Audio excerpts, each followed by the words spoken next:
Welcome to Understand All. I'm your host, Aslakir Gerleaf, and today we're embarking on a cosmic journey to explore the dark side of space exploration, space debris, and its impact on our future in the stars. So buckle up, keep your arms and legs inside the spacecraft at all times, and let's blast off into the fascinating world of orbital junk. Now, when we think of space exploration, we usually picture heroic astronauts, groundbreaking discoveries, and the thrill of venturing into the unknown. But there's a flip side to this cosmic coin, a problem that's been growing silently in the shadows of our satellite launches and interstellar adventures. I'm talking about space debris. You might be wondering, what exactly is space debris? Well, it's essentially all the man-made junk orbiting our planet. We're talking defunct satellites, spent rocket stages, bits and pieces from missions gone by, even tiny flecks of paint from spacecraft. According to the European Space Agency, as of 2021, there are around 34,000 pieces of debris, larger than 10 cm, 900,000 pieces between 1 cm and 10 cm, and a staggering 128 million pieces smaller than 1 cm all whizzing around Earth. To put that into perspective, imagine if your neighborhood was littered with 128 million rusty nails, broken glass shards, and metal scraps, all zipping around at speeds up to 17,500 miles per hour. That's the reality in space right now. So how did we end up with this cosmic junkyard? It all started back in 1957 with the launch of Sputnik 1, the first artificial satellite. Since then, we've been steadily adding to the clutter with every mission, every rocket launch, and every defunct satellite left to drift in the void. But it's not just the everyday wear and tear of space operations that's contributing to the problem. Explosions, collisions, and even the intentional destruction of satellites have all played a role in creating this orbital minefield. In fact, one of the biggest contributors to the space debris problem happened in 2007, when China conducted an anti-satellite missile test. They deliberately destroyed one of their own weather satellites, creating over 3,000 pieces of trackable debris in the process. It was like setting off a massive firework in space, except instead of pretty sparks, we got a cloud of dangerous, high-speed shrapnel. Now, you might be thinking, okay, so there's some junk floating around up there. What's the big deal? Well, let me tell you, the consequences of space debris are far from trivial. First and foremost, there's the risk to active satellites and spacecraft. These high-tech tools are essential for everything from GPS navigation and weather forecasting to telecommunications and scientific research. But with all that debris zipping around, the chances of a catastrophic collision are getting higher every day. In fact, the International Space Station has to perform evasive maneuvers about once a year to dodge potentially deadly debris. That's right. Even our orbiting outpost of human achievement isn't safe from the cosmic clutter. But it's not just the hardware that's at risk. Astronauts conducting spacewalks are also vulnerable to the dangers of space debris. A tiny fleck of paint might seem harmless, but at orbital speeds, it could pack the punch of a miniature bullet. And then there are the economic consequences. According to the OECD, space debris is costing satellite operators between $140 and $200 million annually in collision avoidance maneuvers and damage repairs. That's a hefty price tag for a problem that's largely out of sight and out of mind for most people. But perhaps the scariest aspect of the space debris problem is something called the Kessler syndrome.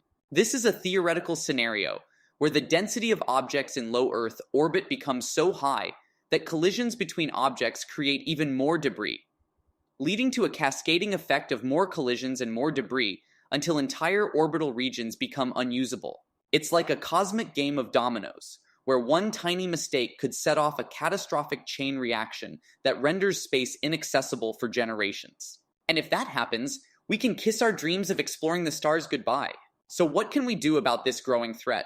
Well, the first step is tracking and monitoring the debris that's already up there. Organizations like the US Space Surveillance Network are constantly keeping an eye on the larger pieces.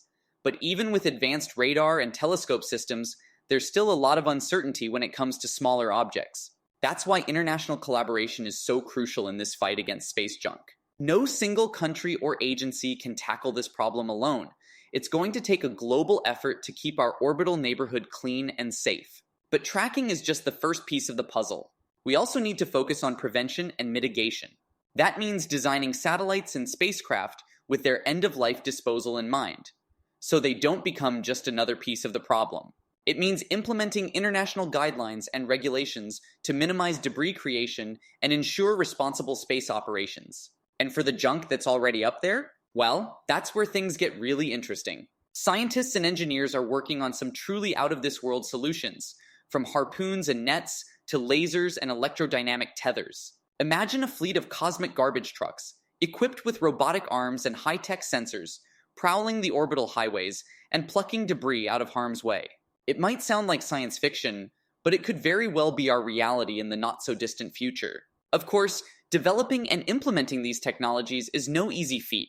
There are technical challenges to overcome, legal and political hurdles to navigate, and the ever-present question of who's going to foot the bill for this cosmic cleanup. But despite the obstacles, one thing is clear. We cannot afford to ignore the space debris problem any longer. The stakes are simply too high. Our future in space, and all the benefits that come with it, depend on our ability to act now. So what can you do to help? Well, for starters, you can spread the word. Talk to your friends and family about the importance of keeping space clean and safe. Support the organizations and initiatives working to tackle this problem. And if you're feeling particularly ambitious, maybe even consider a career in space sustainability. Because at the end of the day, space belongs to all of us. It's a frontier of infinite possibility, a realm of discovery and wonder that has the power to unite us as a species. But if we don't take action to protect it, we risk losing that cosmic birthright forever. So let's roll up our sleeves, put on our thinking caps, and get to work. Let's innovate, collaborate, and educate our way to a cleaner, safer, and more sustainable space environment. Because when it comes to the final frontier, there's simply too much at stake to let our orbital junkyard grow unchecked. And that, my friends, is the story of space debris, the dark side of our cosmic ambitions, and the challenge we must rise to meet if we want to keep reaching for the stars. It's not going to be easy, but then again, nothing worth doing ever is. So here's to the scientists, the engineers, the policymakers, and the dreamers. The ones who refuse to let a little cosmic clutter stand in the way of our boldest aspirations. With their ingenuity, their determination, and their unwavering commitment to a brighter future, I have no doubt that we can overcome this challenge and secure our place among the stars for generations to come. And that's our cue to return to Earth for now. But don't worry, we'll be back with more mind-bending journeys into the realms of science, technology, and human ingenuity. Because here on Understand All, we never stop exploring, never stop learning, and never stop reaching for the impossible. So until next time, keep your eyes on the skies, your minds open to wonder, and your hearts full of the unquenchable thirst for knowledge that drives us ever forward. This is Aslakir Gareleaf signing off.